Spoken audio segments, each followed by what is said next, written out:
Students. तो आइए welcome आप सभी बच्चों का हार्दिक हार्दिक स्वागत।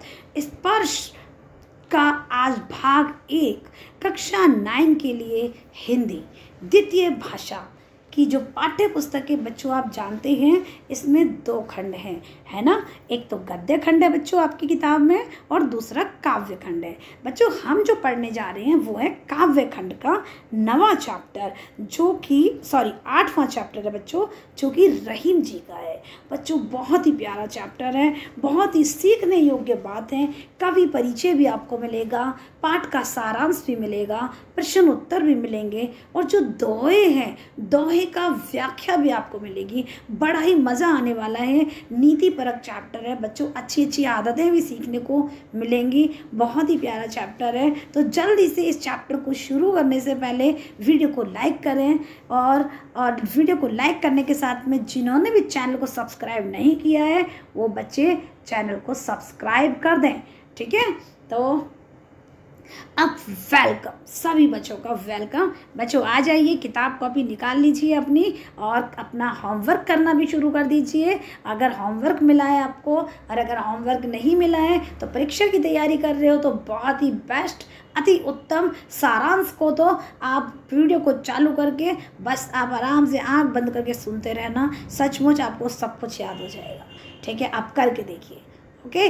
अगर आप देखना नहीं चाहते और आपका मूड नहीं है पढ़ने का, फिर भी आपका मूड अपने आप बन जाएगा। आप सुनेंगे तो आपको सब समझ में आएगा, ठीक है। तो बस आइए करते हैं शुरू। रहीम जी के दोहे कक्षा रहीम जी के दोहे कक्षा 9 स्पर्श भाग 1 बच्चों, ठीक है। तो आइए, पहला दोहा कौन सा है बच्चों आप भी पढ़ सकते हैं, लेकिन सबसे पहले हम पढ़ेंगे अपना कवि परिचय। क्या पढ़ेंगे बच्चों? कवि परिचय। किसका परिचय? कवि परिचय। कवि कौन है हमारे बच्चों? रहीम जी है। कौन है? रहीम जी। रहीमन आपने नाम सुना होगा बहुत अच्छे से। इनका जन्म कहाँ हुआ था, कब हुआ था बच्चों? इनका जन्म हुआ था 1556 में। अब राम के दोहे पाठ प्रवेश हमको करना है। प्रस्तुत पाठ में क्या है बच्चों, मैं आपको सुना देती हूँ, बता देती हूँ।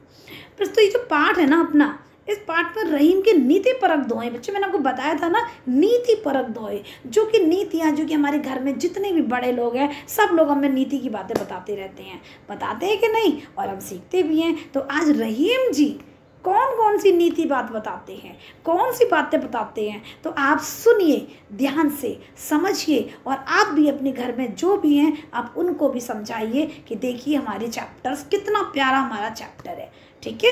तो यहाँ जो दिया गया है एक दोहा हमारे जीवन की किसी न किसी स्थिति से जुड़ा हुआ है। ये जो दोहाएं हैं ना, ये जितने भी दोहाएं हैं कोई ना कोई दोहा हमारी ज़िंदगी से ज़रूर जुड़ा हुआ होगा। ये दोहे जहाँ एक और इन्हें पढ़ने वालों को औरों के साथ कैसा बर्ताव करना चाहिए, है ना, पढ़ने वालों को भी और औरों के साथ में, जो पढ़ रहा है वो भी और जो पढ़ रहा है, अभी तो मैं पढ़ रही हूँ, फिर आप पढ़ोगे, फिर कोई और पढ़ेगा, है ना। अब हमको कैसा बर्ताव करना चाहिए इन पढ़ने वालों को औरों के साथ में, है ना, जो भी पढ़ रहा है मुझे या फिर कैसा बर्ताव करना चाहिए, आप पढ़ रहे हैं तो आपको कैसा बर्ताव करना चाहिए, कैसा व्यवहार करना चाहिए, इसकी शिक्षा देते हैं। वही मानव मात्र को करणीय अर्थात करने योग्य अकरणीय अर्थात ना करने योग्य आचार व्यवहार नसीहत यानी सीख हमको देते हैं इनके दोहे, हमारे कर्म कसके, हमारे रहीम जी के, ठीक है। आचरण व्यवहार की भी नसीहत यानी सीख देते हैं। इन दोहों को एक बार पढ़ लेने के बाद में बच्चों भूलना संभव नहीं है और हमारे जीवन की विभिन्न परिस्थितियों का सामना होते हुए भी इनको किसी को भी याद आना लाजमी है, जिनका इनमें चित्रण है, ठीक है। तो सबसे पहले बच्चों करेंगे हम पाठ का सार। आखिर सार का मतलब होता है बच्चों संक्षिप्त अर्थात समरी, ठीक है। अपन बोलते हैं ना इंग्लिश में समरी, सारांश हिंदी में बोलते हैं, सार भी हिंदी में बोलते हैं। करेंगे पाठ का सार जो कि हर परीक्षा में आता ही है, ठीक। प्रस्तुत पाठ में रहीम के 11 दोहे हैं। कितने दोहे हैं बच्चों? 11, जो हमारे किसी न किसी परिस्थितियों से जुड़े हुए हैं। पहले दोहे में रहीम जी कहते हैं कि प्रेम का बंधन किसी धागे के समान होता है ना। किसी भी जिसे कभी भी झटके से नहीं तोड़ना चाहिए, क्योंकि जब कोई धागा एक बार टूट जाता है तो वो जोड़ा नहीं जा सकता। उसी प्रकार किसी ना किसी से रिश्ता जब एक बार टूट जाता है बच्चों, फिर उस रिश्ते को दोबारा पहले की तरह जोड़ना कोई आवश्यक कोई पहले की तरह वो नहीं जुड़ सकता, अर्थात यही है इसका मतलब। ठीक है, पहले की तरह वो नहीं जुड़ सकता जैसे पहले था। दूसरे दोहे में क्या है बच्चों? दूसरे दोहे में रहीम जी कहते हैं कि अपनी मन की पीड़ा या दर्द दूसरों से छुपा कर ही रखना चाहिए। बच्चों देखो इसमें कितनी अच्छी बात कही है, अपनी पीड़ा को दूसरों से छुपा कर रखना चाहिए, उनको नहीं बताना चाहिए, क्योंकि जब आपका दर्द किसी अन्य व्यक्ति को पता चलता है ना बच्चों, तो वे लोग उसका मजाक उड़ाते हैं, है ना, रो के पूछते और हंस के गाते हैं। और तीसरे दोहे में बच्चों क्या किया है उन्होंने? तीसरे दोहे में रहीम जी कहते हैं कि एक बार में केवल एक ही कार्य करना चाहिए, एक ही साथ आप कई लक्ष्यों को प्राप्त करने की कोशिश करेंगे तो कुछ भी हाथ नहीं आता। यह वैसे ही है जैसे किसी पौधे में फूल और फल तभी आते हैं जब उस पौधे की जड़ में उसे तृप्त कर देने वाला जितना पानी डाला जाता है। और चौथे दोहे में क्या कहते हैं रहीम जी कि जब राम को वनवास मिला था राम जी को, तो चित्रकूट में जब वो रहने गए थे तो ऐसी जगह पर, है ना, वहीं रहने जाता है कौन? जिस पर कोई भारी विपत्ति आती है। और पांचवें दोहे में कहते हैं, रहीम जी का कहना है कि उनके दोहे में भले ही कम अक्षर हैं, कम शब्द हैं, है ना, परंतु उनके अर्थ बड़े ही गहरे और बहुत कुछ कह देने में समर्थ हैं। छठे दोहे में रहीम जी कहते हैं कि कीचड़ में पाए जाने वाला थोड़ा सा पानी ही क्या है? धन्य है।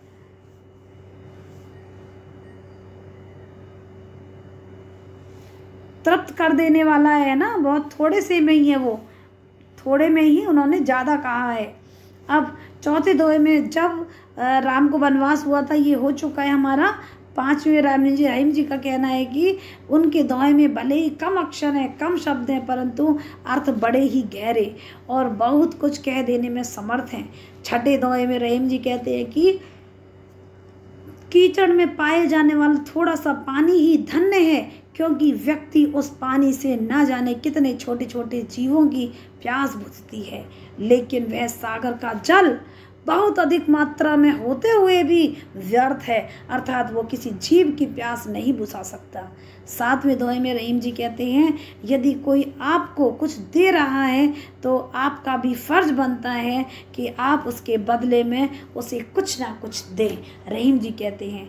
और आठवें दोहे में कवि कहते हैं कि आप उसे बदले में कुछ ना कुछ दें। और आठवें दोहे में रहीम जी कहते हैं कि क्या कोई बात जब एक बार बिगड़ जाती है तो लाख कोशिश के बावजूद भी उसे ठीक नहीं किया जा सकता। यह वैसे ही है जैसे दूध एक बार जब फट जाता है तो उसे मथने से मक्खन कभी नहीं निकलता। और नवे दोहे में कहते हैं रहीम जी कि बड़ी चीज़ के होने पर किसी छोटी चीज़ को कम नहीं समझना चाहिए, क्योंकि जहाँ छोटी चीज़ की ज़रूरत होती है वहाँ पर बड़ी चीज़ बेकार हो जाती है। बच्चों इनको मैं आपको डिटेल में समझाऊंगी, अभी शुरू हो जाए, क्योंकि मैं आपको केवल सार पढ़ के सुना रही हूँ। ठीक है, तो बेकार हो जाती है, जैसे जहाँ सुई की ज़रूरत होती है तो तलवार कोई काम नहीं करती, है ना। 10वें दोहे में रहीम जी कहते हैं कि आपका धन ही आपको आपकी मुसीबतों से निकाल सकता है, क्योंकि मुसीबत में कोई किसी का साथ नहीं देता है बच्चों। ठीक है, तो आगे हमारा अंतिम दोहा 3 अर्थों में प्रयोग किया है। रहीम का कहना है कि जिस तरह आटे का अस्तित्व पानी के बिना नम्र नहीं हो सकता, उसी प्रकार मोती का मूल्य उसकी आभा के बिना नहीं हो सकता है। उसी तरह मनुष्य को भी अपने व्यवहार में हमेशा विनम्रता रखनी चाहिए, जिसके बिना जीवन जीना व्यर्थ हो जाता है अगर उनके व्यवहार में विनम्रता नहीं है तो।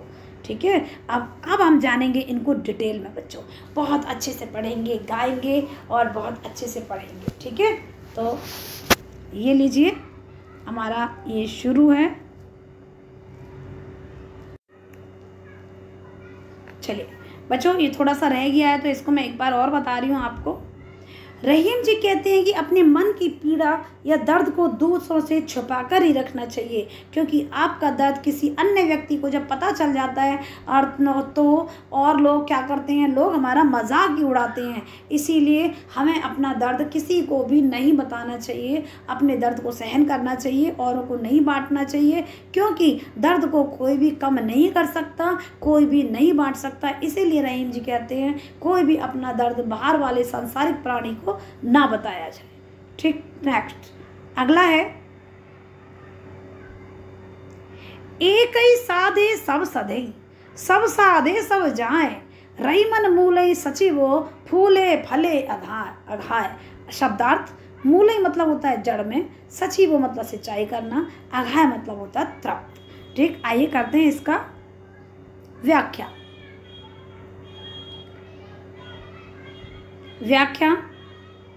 रहीम जी कहते हैं कि एक बार में केवल एक ही कार्य करना चाहिए, क्योंकि एक काम के पूरा होने से कई काम अपने आप पूरे हो जाते हैं। एक बार में हमें एक ही कार्य करना चाहिए, ठीक है, क्योंकि जब हम एक कार्य करते हैं ना तो बहुत सारे काम अपने आप ही सिद्ध हो जाते हैं।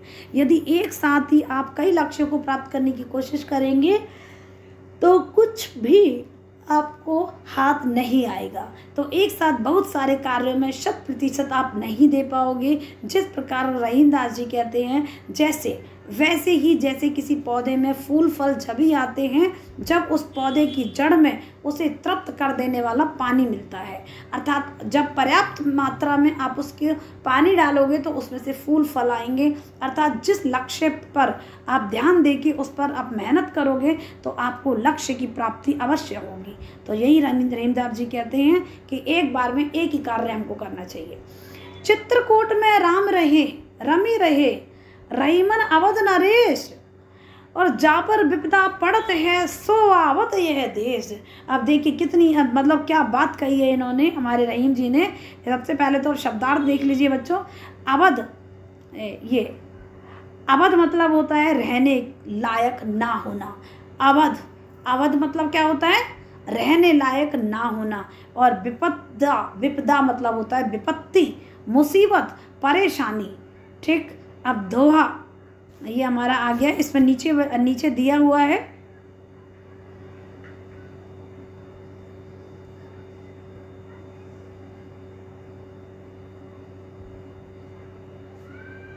नीचे है इसमें, ओके, आपको मिल जाएगा बच्चों।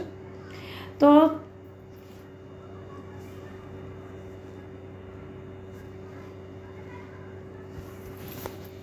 ये है, इसमें आपको मिल जाएगा।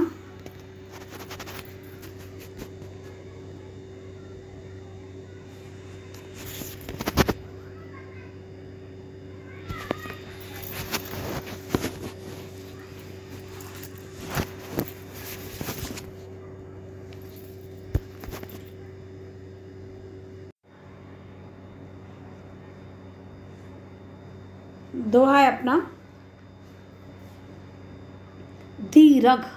दीर्घ दोहा अर्थ के, आखर थोरे आही, ज्यों राम नट कुंडली, सिमट कूदी चढ़ी जाई। है ना, दीर्घ दोहा अर्थ के, आखर थोरे आही, जोई रहीम नट कुंडली, सिमट कूद चढ़ी जाई। अर्थात पहले शब्दार्थ देखेंगे। अर्थ मतलब होता है अर्थ, आखर मतलब होता है अक्षर या शब्द, और थोरे मतलब होता है बच्चों थोड़ा, अर्थात थोड़ा, अर्थात कम। ठीक है, ये व्याख्या।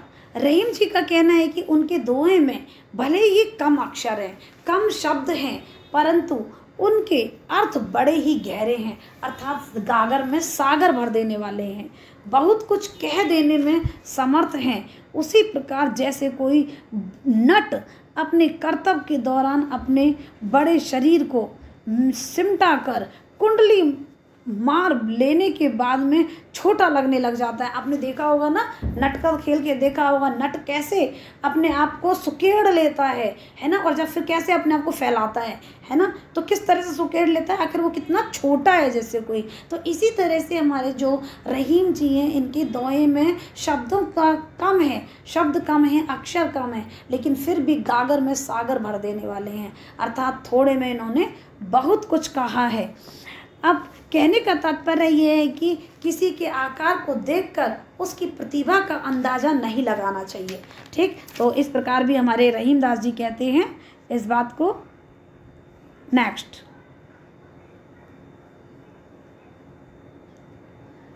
धनी रहीम जल पंख को लघु जिए पियत अघाय। उदधि, उदधि मतलब होता है बच्चों सागर। बढ़ाई कौन है जगत प्यासो जाए। जगत मतलब संसार। शब्दार्थ धानी, धनी सॉरी, धनी मतलब होता है धन्य, और पंख मतलब होता है कीचड़, लघु मतलब छोटा, उदधि मतलब सागर, और प्यासो मतलब होता है बच्चों प्यासा। ठीक, अब देखिए आप समझ भी गए होंगे अगर आपने पाठ का सार सुना है तो।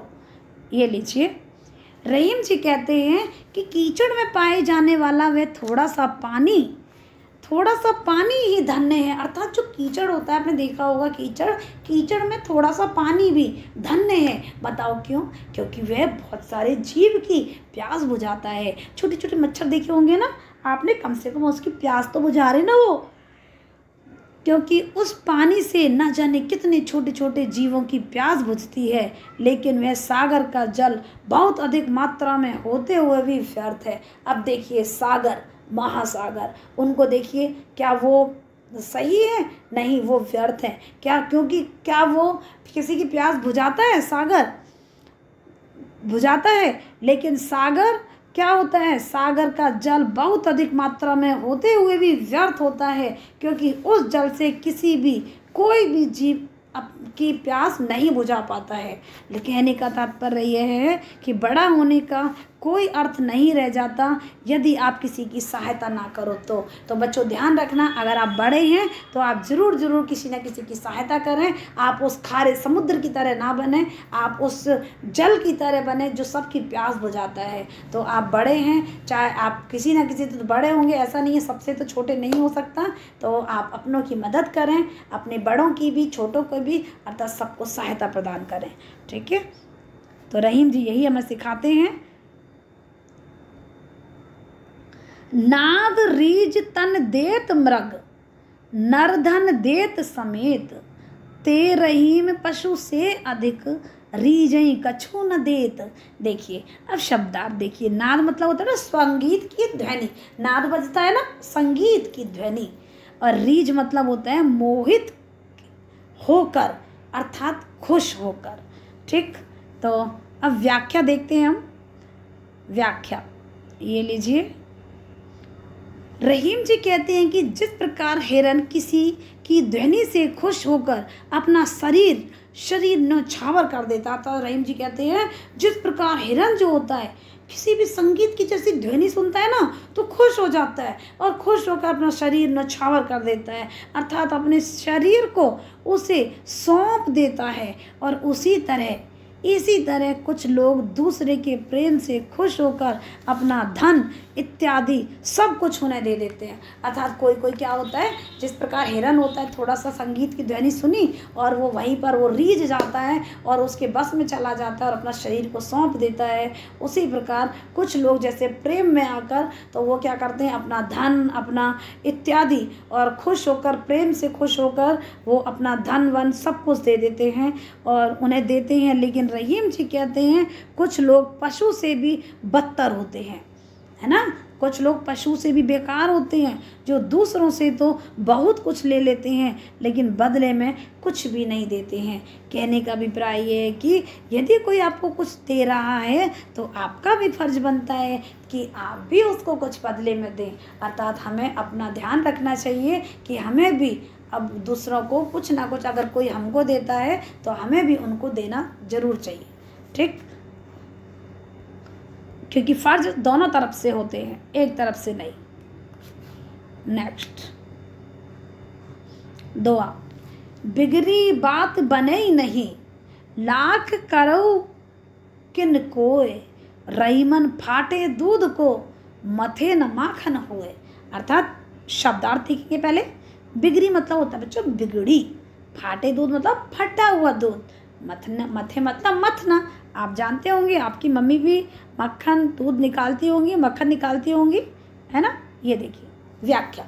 रहीम जी कहते हैं कि कोई बात जब एक बार बिगड़ जाती है, एक बार जब किसी से झगड़ा हो जाता है या कोई बात बिगड़ जाती है तो लाख कोशिश करने के बाद भी बावजूद भी ठीक नहीं किया जा सकता। यह वैसे ही है जैसे जब दूध एक बार फट जाए तो उसको मथने से मक्खन नहीं आता। बच्चों, दूध का फटे हुए दूध को चाहे कितना ही मथ लो, उसमें से मक्खन कभी नहीं आएगा। कहने का तात्पर्य यह है कि हमें किसी से बात को करने से पहले 100 बार सोचना चाहिए, क्योंकि एक बार जब बात बिगड़ जाती है तो उसे सुलझाना बहुत मुश्किल है। अर्थात इसीलिए हमें तोल तोल कर बोलना चाहिए, अर्थात हमें बिना सोचे समझे कभी किसी को कुछ भी नहीं बोलना चाहिए। ठीक है, तो इसलिए सोच सोच कर, समझ कर हमको किसी के सामने बोलना चाहिए। अच्छा ही बोलना चाहिए, मीठा बोलना चाहिए, अप्रिय मीठा नहीं बोलना चाहिए। इस बात का भी ध्यान रखें। ये देखिए आगे नेक्स्ट। रईमन देख बड़े इनको, लघु न दीजिए डारी, जहाँ काम आवे सुई, कहा करे तलवारी। शब्दार्थ। बड़े मतलब होता है बड़ा, लघु मतलब छोटा, आवे मतलब आना। ठीक, ये लीजिए अपनी व्याख्या। व्याख्या है,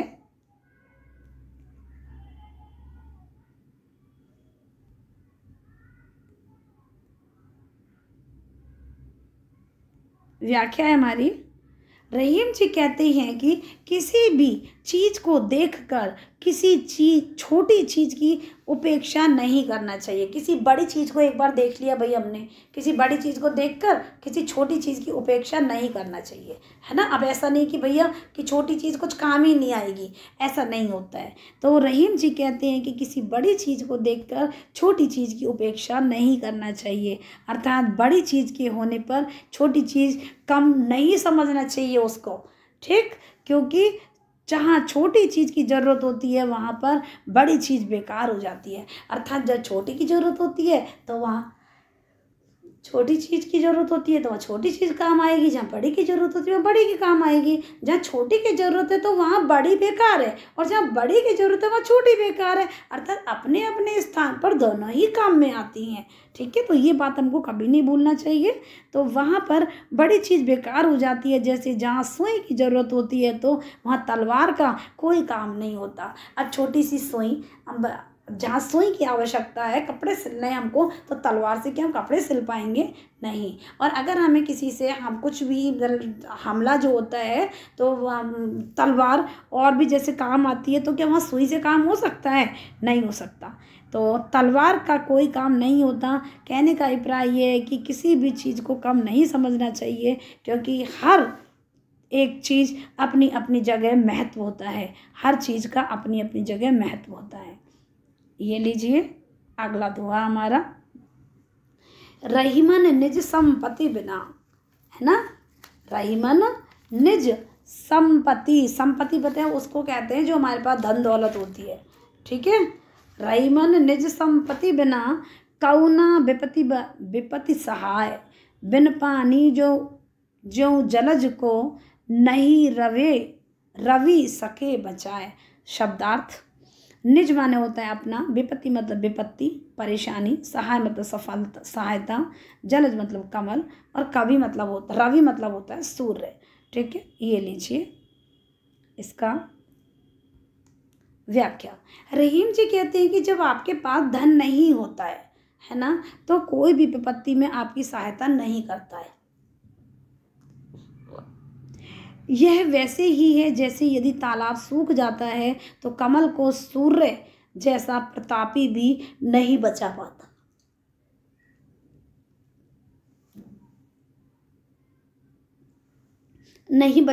है। कहने का तात्पर्य यह है कि आपका धन ही आपको आपकी मुसीबतों से निकाल सकता है, क्योंकि मुसीबत में किसी का साथ मतलब कोई भी किसी का साथ नहीं देता, अर्थात धन की आवश्यकता सबको होती है। धन बहुत ही ज़रूरी है, आज का समय हो चाहे पहले का समय हो। तो इस प्रकार, जिस प्रकार तालाब में जब पानी सूख जाता है तो सूर्य भी उसको नहीं बचा पाता कमल को, तो इसी प्रकार जो व्यक्ति के पास में धन बहुत ही आवश्यक है। ठीक, मुसीबत में जो के पास धन नहीं होता उनका कोई साथ नहीं देता, ऐसा हमारे कहते हैं रहीम जी। रहीमन पानी राखिए, बिन पानी सब सून, पानी गए न उबरे, मोती मानुस चून। बच्चों बहुत ही प्यारा सा है ये हमारा, ये लीजिए शब्दार्थ। बिनु मतलब बगैर, सून मतलब होता है असंभव। ठीक, व्याख्या। इस दोहे में रहीम को पानी की 3 अर्थों में, पानी को 3 अर्थों में प्रयोग किया गया है। यहाँ रहीम जी ने मोती मानुस छून, बच्चों 3 अर्थों में पानी को प्रयोग किया है। पानी का पहला मतलब है मनुष्य के लिए लिया गया, इसका जब इस मतलब विनम्रता से है। ठीक है, तो पानी का पहला अर्थ क्या है? मनुष्य के लिए लिया गया है, मनुष्य के लिए। मोती मानुस चून, ठीक है, तो मनुष्य के लिए यहाँ पर जब इसका मतलब विनम्रता से है, और रहीम कह रहे हैं कि मनुष्य में हमेशा विनम्र अर्थात पानी होना चाहिए, अर्थात विनम्रता होनी चाहिए। पानी का दूसरा अर्थ है आभा, तेज या चमक से है, जिसके बिना मोती का कोई मूल्य नहीं होता है। ठीक है, तो जिसमें चमक नहीं तो मोती किस बात का। पानी का तीसरा अर्थ जल से है, जिसे आटे या चून से जोड़कर दर्शाया गया है। रहीम का कहना है कि जिस तरह आटे का अस्तित्व पानी के बिना नम्र नहीं हो सकता और मोती का मूल्य आभा के बिना नहीं हो सकता, उसी तरह मनुष्य को भी अपने व्यवहार में विनम्रता का भाव रखना चाहिए, है ना, जिसके बिना उसका जीवन व्यर्थ हो जाता है। अर्थात मनुष्य को अपने व्यवहार में क्या रखना चाहिए? विनम्रता का भाव रखना चाहिए। ये हो गया हमारा पूरा दोहे कंप्लीट हो चुके हैं। अब है हमारा प्रश्न अभ्यास। अब हम करेंगे बच्चों प्रश्न अभ्यास। प्रश्न अभ्यास में आप सबसे पहला प्रश्न आप देख सकते हैं, आपकी स्क्रीन पर है।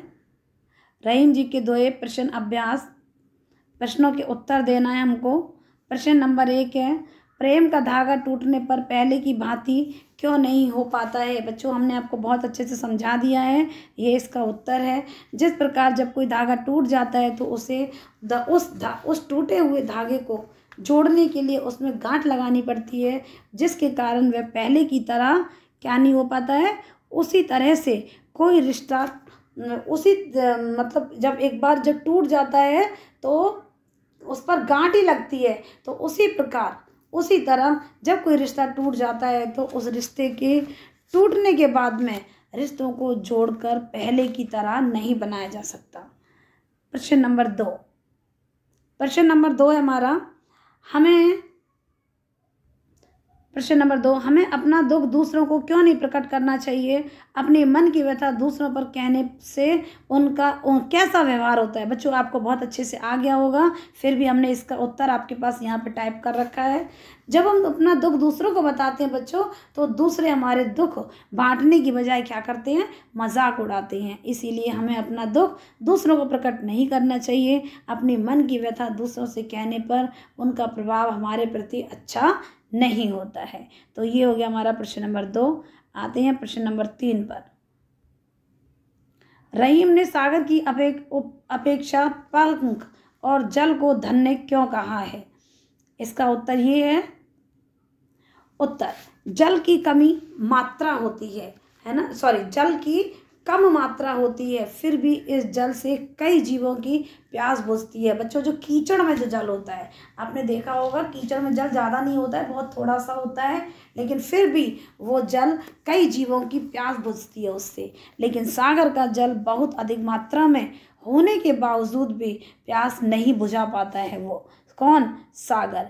इसीलिए रहीम ने सागर की अपेक्षा पंख जल को धन्य बोला, इसीलिए उन्होंने कीचड़ के जल को अच्छा माना है, धन्य माना है, जो दूसरों की सहायता करता है। आइए करते हैं प्रश्न नंबर 4। एक को साधने से सब कैसे सध जाते हैं? जब एक को साधते हैं तो सब जने एक साथ कैसे सध जाते हैं? ये देखिए कार्य से संबंधित है और आपको आ भी गया होगा बहुत अच्छे से। जिस तरह से जड़ को सींचने से ही पेड़ में फूल और फल लगते हैं, उसी तरह से एक को साधने से सब सध जाता है। अर्थात एक काम पूरा होने से अन्य कार्यों के लिए भी रास्ता अपने आप खुल जाता है। अतः हमें एक साथ बहुत कार्यों को ना करके किसी एक कार्य में ही अपना पूरा ध्यान लगाना चाहिए। अर्थात एक कोई टारगेट बनाना चाहिए, बहुत सारे कामों को शुरू नहीं करना चाहिए, अन्यथा वो सफल नहीं हो पाता है। आइए करते हैं प्रश्न नंबर 5। बच्चों आपको सारी सामग्री इस यहाँ मिल जाएगी, इसीलिए बिल्कुल भी परेशान होने की आवश्यकता नहीं है। ठीक, जलहीन कमल की रक्षा सूर्य भी क्यों नहीं कर पाता? तो इसका उत्तर है ये, कमल के लिए जल ही संपत्ति है। आप देखते हैं ना भाई, कमल के लिए क्या है? जल ही संपत्ति है। अगर जल नहीं होगा तो कमल का क्या अस्तित्व है? कुछ नहीं, क्योंकि जल के बिना कमल को जरूरी पोषण नहीं मिलेगा, है ना। जल ही नहीं होगा तो कैसे सुरक्षित रहेगा, कैसे वो जिंदा रह पाएगा? जल के बिना कमल का जीवन असंभव है। बिना जल के कमल की सूर्य भी उसकी रक्षा नहीं कर पाता। अर्थात जल नहीं होगा तो सूर्य भी कमल की रक्षा नहीं कर पाएगा, बल्कि कमल सूर्य की गर्मी के कारण झुलस कर मर जाएगा, है ना। ठीक है, अर्थात सूर्य भी उसको कुछ नहीं कर पाएगा अगर जल नहीं होगा तो, इसीलिए ये कहा गया है।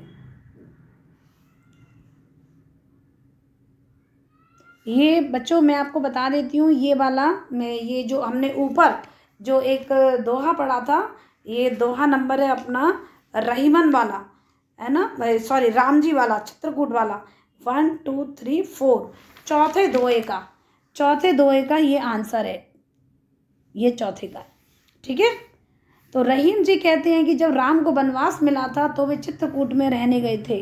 रहीम भी यह कहते हैं कि चित्रकूट बहुत घना व अंधेरा वन होने के कारण रहने लायक जगह नहीं थी, परंतु रहीम कहते हैं कि ऐसी जगह पर वही रहने जाता है जिस पर कोई भारी विपत्ति आती है। कहने का अभिप्राय यही है कि विपत्ति में व्यक्ति कोई भी कठिन से कठिन कार्य कर लेता है, अर्थात क्योंकि उस पर विपत्ति आती है और उसको अंदाज़ा भी नहीं लगता कि उसने कितना बड़ा कार्य किया है। ठीक, तो रहीम जी यही कहते हैं, जब राम को वनवास मिला था तो चित्रकूट में जब वो रहने गए थे ना, तो रहीम जी ये कहते हैं कि चित्रकूट कैसा था? चित्रकूट बहुत घना था और वह कैसा था? अंधेरा वन था वहाँ पर, और वन होने के कारण वहाँ लायक जगह नहीं थी, और लोग कहते हैं कि ऐसी जगह पर वही रहने जाता है जिस पर कोई भारी विपत्ति आती है। कहने का अभिप्राय बच्चों यही है कि विपत्ति में व्यक्ति कोई भी कठिन से कठिन कार्य कर लेता है। तो ये दोहा नंबर 4 का है। ठीक है, नेक्स्ट अगला प्रश्न है हमारा 6। अवध नरेश चित्रकूट क्यों जाना पड़ा? जो अवध नरेश को चित्रकूट क्यों जाना पड़ा? तो अवध नरेश को चित्रकूट क्यों गए थे? आपको पता होगा बच्चों, नरेश को जो उनके पिताजी थे ना, अवध नरेश जी को उनके पिताजी वनवास की आज्ञा दी थी, है ना, इसीलिए अवध नरेश चित्रकूट जाना पड़ा था उनको। अन्यथा कोई भी व्यक्ति बिना किसी मुसीबत के समय चित्रकूट जैसे स्थान पर रहने के लिए नहीं जाता, क्योंकि चित्रकूट बहुत ही घना वन है और किसी के रहने योग्य तो भैया बिल्कुल भी नहीं है, जो कि हमारे राम जी वहाँ रह के आए थे, जैसा कि उन्होंने उनके पिताजी ने उनको बोला था, इसीलिए। ठीक, अब नट किस कला में सिद्ध होने के कारण ऊपर चढ़ जाता है? नट की ऐसी कौन सी कला होती है जो वो ऊपर चढ़ जाता है? ये देखिए, नट को कुंडली मारने की महारत हासिल होती है। नट को क्या होता है? कुंडली मारने की महारत हासिल होती है। वह कुंडली मारकर अपने शरीर को किसी भी मुद्रा में मोड़ सकता है, इसी कारण वह आसानी से ऊपर चढ़ जाता है। ठीक, ये प्रश्न नंबर 8। बच्चों वीडियो को लाइक ज़रूर करें, बहुत मेहनत लगती है इस वीडियो बनाने में, तो इसीलिए ज़्यादा से ज़्यादा शेयर करें खूब, और अपना कार्य प्रतिदिन करें, होमवर्क करें और अपनी परीक्षा की तैयारी अच्छे से करें। और जो भी आपको मटेरियल चाहिए रहता है कमेंट बॉक्स में आप लिख सकते हैं, अगर कोई और चैप्टर की आपको आवश्यकता है तो। मोती मानुष चूर्ण के संदर्भ में पानी के महत्व को स्पष्ट करना है। तो पानी के अभाव में मोती का निर्माण संभव नहीं है। बच्चों पानी के अभाव में मोती का निर्माण क्या है, संभव नहीं है, नहीं हो सकता। बिना पानी के आदमी 1 सप्ताह से अधिक जीवित नहीं रह सकता। आटे को बिना पानी के गूंदा नहीं जा सकता। अतः मोती मानुष चूर्ण के संदर्भ में पानी का अत्यधिक महत्व बताया है। अब हमारा ये है प्रश्न नेक्स्ट। भाव स्पष्ट करने बच्चों, इसमें टूटे से फिर ना मिले, मिले गांठ पड़ जाए। बच्चों आपको बहुत अच्छे से याद हो गया होगा ये, जब कोई धागा एक बार टूट जाता है तो उसे जोड़ा नहीं जा सकता है, और जोड़ने की कोशिश से धागे में गांठ पड़ जाती है। और किसी से रिश्ता जब एक बार टूट जाता है तो फिर उसे रिश्ते को दोबारा जोड़ा नहीं जा सकता, उसमें पहले जैसा प्यार नहीं होता है ना। आइए करते हैं प्रश्न नंबर 2। प्रश्न नंबर 2 आपके सामने है। सुनी अटलई लोग सब बांट न लई कोय, अर्थात अपने दर्द को दूसरे को छुपा कर ही रखना चाहिए, दूसरे से छुपा कर रखना चाहिए। आपका दर्द किसी अन्य को पता चलता है तो लोग उसका मजाक ही उड़ाते हैं। कोई भी आपके दर्द को नहीं बांट सकता, सभी आपके दर्द में आपको मजाक ही बनाते हैं। अतः सही है कि आप अपने दर्द को मन में ही रखिए, अर्थात किसी के साथ भी शेयर मत करिए। ठीक, तो ऐसा रहीम जी कहते हैं। प्रश्न नंबर 3 आपके सामने है ये। रहीमन बोले सची वो फूले फले अगाए, अर्थात एक बार में कोई एक ही कार्य करना चाहिए। एक काम के पूरा होने से कई काम अपने आप पूरे हो जाते हैं। यदि एक ही साथ आप अपने कई लक्ष्यों को प्राप्त करने की कोशिश करेंगे तो कुछ भी हाथ नहीं आएगा। वैसे ही जैसे कि जड़ में पानी डालने से पौधे में फल और फूल अपने आप ही लग जाते हैं। प्रश्न नंबर 4 आपका ये। दीर्घ दोहा अर्थ के आकर धीरे आई। बच्चों बहुत अच्छे से आपको याद हो गया होगा ये। और ये लीजिए, किसी भी दोहे में कम शब्दों में ही बहुत बड़ा अर्थ छिपा हुआ है। रहीम जी ने जो भी दोहे लिखी हैं इसमें शब्दों की संख्या कम है और जो अक्षर की संख्या कम है, लेकिन गागर में सागर भरा हुआ है। ठीक वैसे ही होता है जैसे नट की कुंडली होती है। नट अपनी कुंडली में सिमट कर तरह तरह के आश्चर्यजनक करतब दिखाता रहता है। तो इसी प्रकार हमारे रहीम जी के दोहे हैं जो छोटे छोटे ज़रूर हैं लेकिन बहुत ही कैसे हैं, गागर में सागर भर देने वाले हैं। नाद रीज तन देत मृग नरधन देत समेत, अर्थात हिरन के संगीत से खुश होकर अपना शरीर नौछावर करता है। हिरन किसी का भी संगीत, कोई भी अगर संगीत बजाता है तो अपना शरीर को नौछावर कर देता है। इसी तरह कुछ लोग दूसरे के प्रेम में खुश होकर अपना सब कुछ दे देते हैं, परंतु कुछ लोग इतने स्वार्थी होते हैं, दूसरे से तो बहुत कुछ ले लेते हैं लेकिन बदले में कुछ भी नहीं देते हैं। तो हमें ऐसा नहीं करना चाहिए। अगर कोई हमारे लिए करता है तो हमारा फ़र्ज बनता है कि हम भी उसके लिए करें। जहाँ काम आवे सुई कहा करे तलवारी। बच्चों जहाँ छोटी चीज़ की ज़रूरत होती है वहाँ पर बड़ी चीज़ बेकार हो जाती है। जैसे जहाँ सुई की ज़रूरत होती है वहाँ तलवार का कोई काम नहीं होता। अगर हमारा कोई कपड़ा फटता है तो वहाँ तलवार कपड़े को नहीं सिल सकती है, वहाँ छोटी सी सुई ही आपके कपड़े को सिलेगी। इसीलिए अतः किसी को छोटा कर उसका मजाक नहीं उड़ाना चाहिए, अर्थात किसी को भी छोटा नहीं समझना चाहिए, छोटा उसका मजाक नहीं उड़ाना चाहिए, क्योंकि सबका अपना अपना अपनी अपनी जगह महत्व होता है। नेक्स्ट, पानी गए न उबरे मोती मानुष चूर्ण। बच्चों बहुत ही सुंदर है ये। बिना पानी के ना तो मोती बनता है, ना आटा गूंदा जा सकता है, ना पानी के बिना मनुष्य का जीवन असंभव है। मोती मानुष चून, है ना, पानी गए ना उबरे, मोती मानुष चून, अर्थात बिना पानी के ना तो मोती बनता है बच्चों, मोती पानी में बनता है, ना मनुष्य का जीवन भी असंभव है और ना उससे आटा गूंदा जा सकता है, अर्थात पानी का बहुत अधिक महत्व है। आइए करते हैं हम नेक्स्ट। ये लीजिए, निम्नलिखित भाव में पंक्तियों के आधार पर व्यक्त किया गया है। जिस पर विपदा पड़ती है वह देश में आता है, इस देश में आता है। तो इसको हमें बनाना है, आपको पंक्तियों द्वारा अभिव्यक्त करना है। हमको किन पंक्तियों के द्वारा, भाव को पाठ में किन पंक्तियों द्वारा अभिव्यक्त किया गया वो हमको बताना है। इस चैप्टर में ही आपको मिल जाएगा ये सब, लेकिन मैंने आपको यहाँ लिख दिया है। जिस देश पर विपदा पड़ती है वह देश में, वही इस देश में आता था। जा पर विपदा पड़त है सो आवत यह देश। दूसरा है, कोई लाख कोशिश करे पर बिगड़ी बात फिर नहीं बन सकती, अर्थात बिगड़ी बात बने नहीं, लाख करो करो किन कोय। ठीक, ये आपको ऐसे ही करना, चैप्टर में से देख के भी कर सकते हैं और यहाँ से भी कर सकते हैं। पानी के बिना सब सूना है, अतः पानी अवश्य चाहिए, रखना चाहिए। रही मन पानी राखिए, पानी बिन पानी सब सून। ठीक, तो ये हमारा कंप्लीट हो गया। आइए करते हैं अगला नेक्स्ट।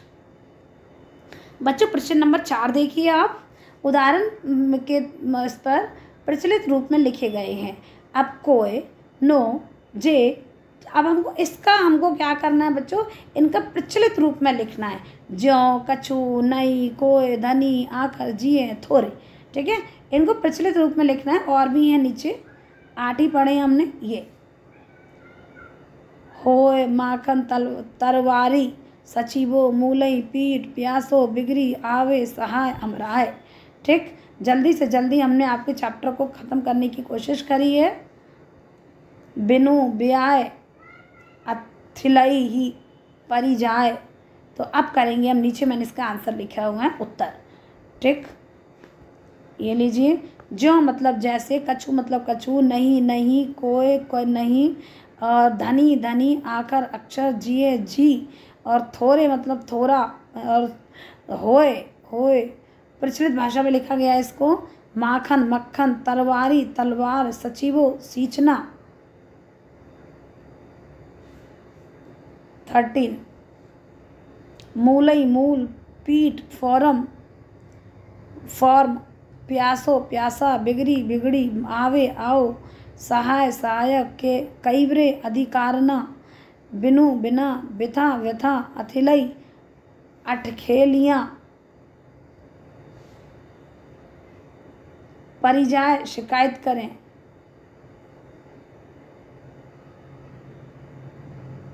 नेक्स्ट, योग्यता विस्तार। बच्चों, सुई की जगह तलवार काम नहीं आती, बिन पानी सब सून, इन विषयों पर परिचर्चा आयोजित करिए। बच्चों अब देखिए, ये तो है एक सामूहिक कार्य। जब आप अपनी क्लास में कभी मिलेंगे तो हम आपस में आपको ये एक बार और पढ़ाएंगे नहीं, समझाएंगे, सार बताएंगे, और बस आप फिर हम चर्चा करेंगे। तो बस इसको तो हमें स्वयं को करना है।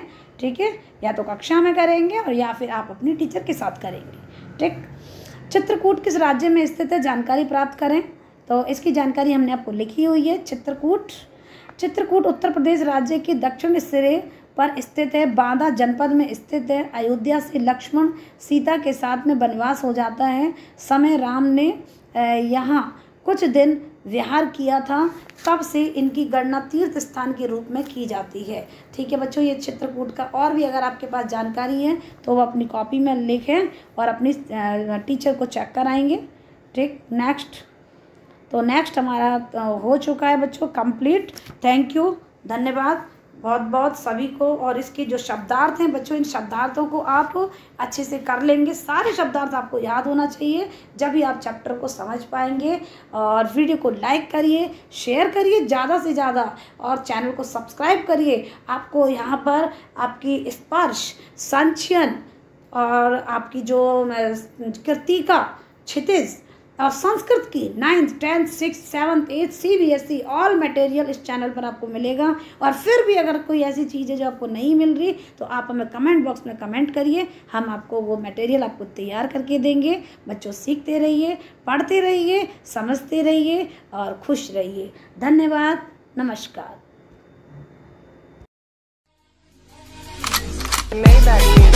Can anybody out there hear me? Hear me?